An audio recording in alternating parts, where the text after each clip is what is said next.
and welcome to episode 171 on the Raising Killen podcast. Today's episode is a public service announcement. We are heading into the midterm election cycle with a lot of primaries being run here in Dyer County, and I am speaking with Miss Anita Fowlkes from the Dyer County Election Commission. As always, remember the content on this podcast is for your information only, and to always do your due diligence and own research. So without further ado, let's put those feet up, grab a cup of coffee, and get ready for some awesome conversation. Today, I am joined by Anita Fowlkes. Anita is the administrator of the Dyer County Election Commission. Anita, thank you for taking the time to talk with us today. Thank you, Marsh. Thank you for having me today. Anita, there are many elections coming up, and this is an exciting season, I know. But just to give listeners a better idea of what to look out for, I'm really grateful that you're coming on today to kind of give us the 411. So coming up on August the 6th, we have state and federal primary elections, as well as the Dyer County general election on August the 6th. But can you tell us, are there any other important dates before August the 6th? Yes, there is actually. Tennessee offers early voting, that is 14 days of early voting prior to each election. And early voting for the August election will run from July 17th until August 1st. I really would like to emphasize that any registered voter in Dyer County is eligible to vote early. We will hold early voting here in our office, downtown Dyersburg, 113 West Market Street here in Dyersburg. And our hours for early voting are Monday through Friday, 8:30 to 4:30. And we also offer Saturday voting, and I believe in that time frame there are 3 Saturdays, so 9 until noon on Saturdays. We really encourage early voting. We like early voting because it gives so many opportunities. You never know what's your day is gonna look like on one particular day, and if you limit yourself to that one day, something could come up and you would be in a hurry or couldn't get to the polls. So we really encourage people to take advantage of that early voting period. And I must say, Anita, you guys do such a great job, because was it the May election? You all actually posted each day, these are the number of votes that came in, and it was so good to have that information. It was so transparent. People could actually see, hey guys, these were 4,000 people that voted on this day. It made things exciting. Right. And we hope by doing that, it did encourage people to get out. You know, I've still got a day to early vote. I'll do that. And historically here in Dyer County, early voting is much bigger than election day. Some people really hold fast to that election day. That's what they like, and that's what they want to do, and they want to vote in their community. And I totally understand that, but usually our early voting turnout is much larger than election day. Okay. Now, Anita, the congressional maps have been redrawn, right? For folks to know where to go to and what choices are, what would you encourage them to do? Or how do we go about educating ourselves about this? Well, since some of your listeners probably are not necessarily Dyer County voters, I think the best resource is going to be to go to the GoVoteTN.gov.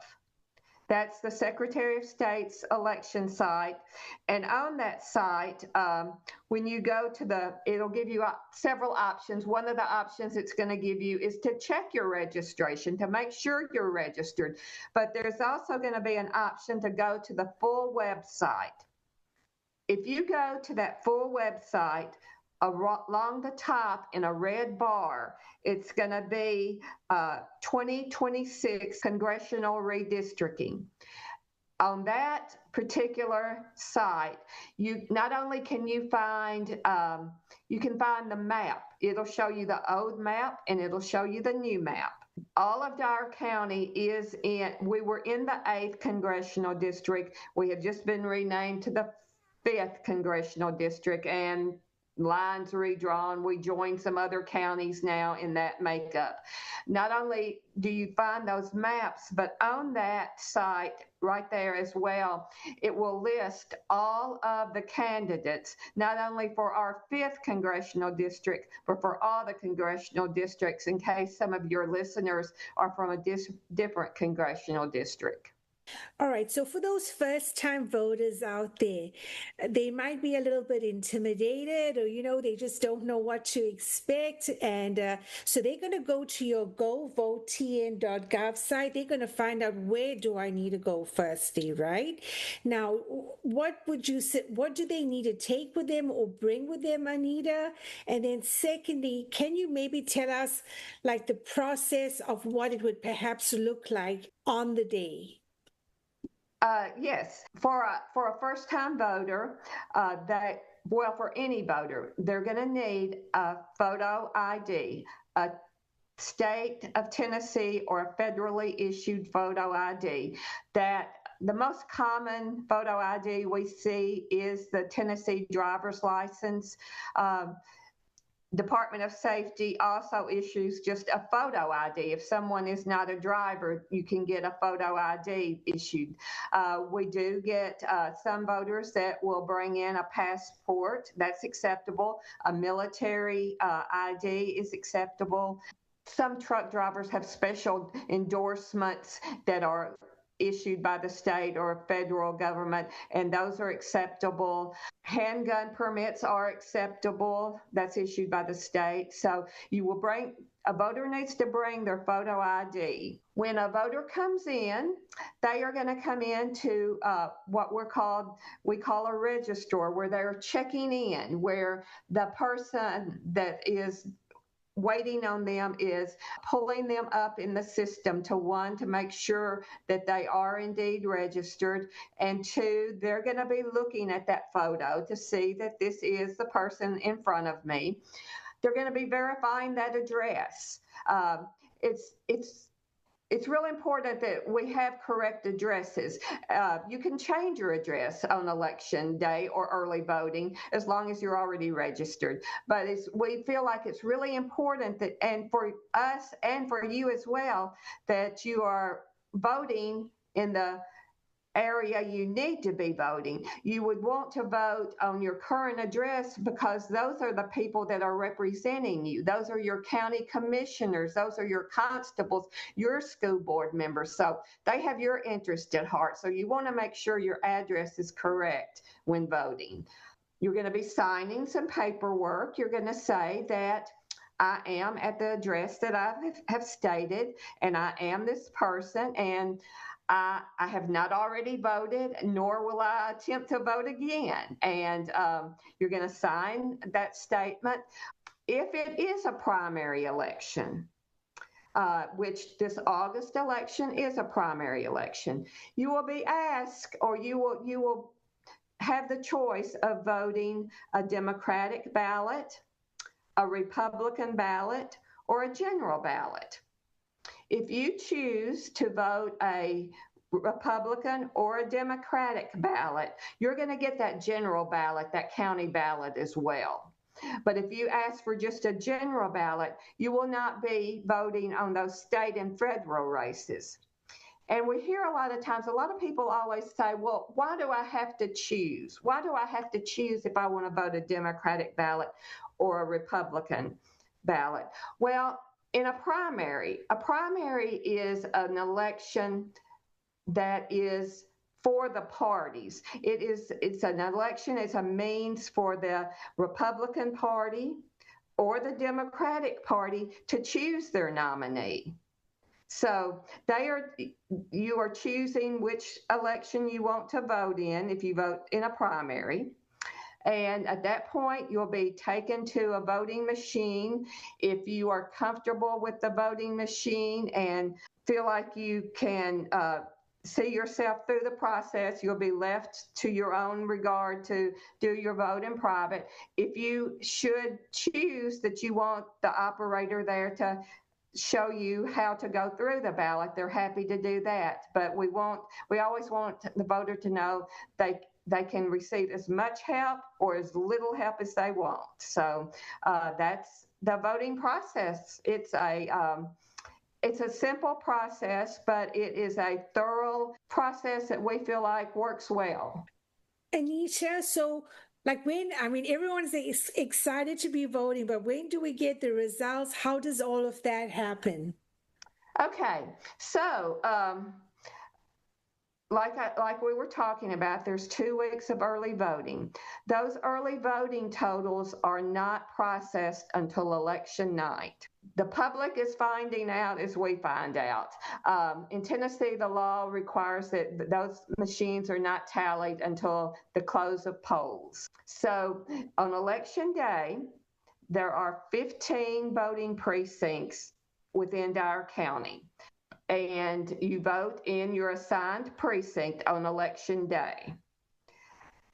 At 7 o'clock, when the polls close, those workers there are going to tally the machines. They're going to run tally tapes.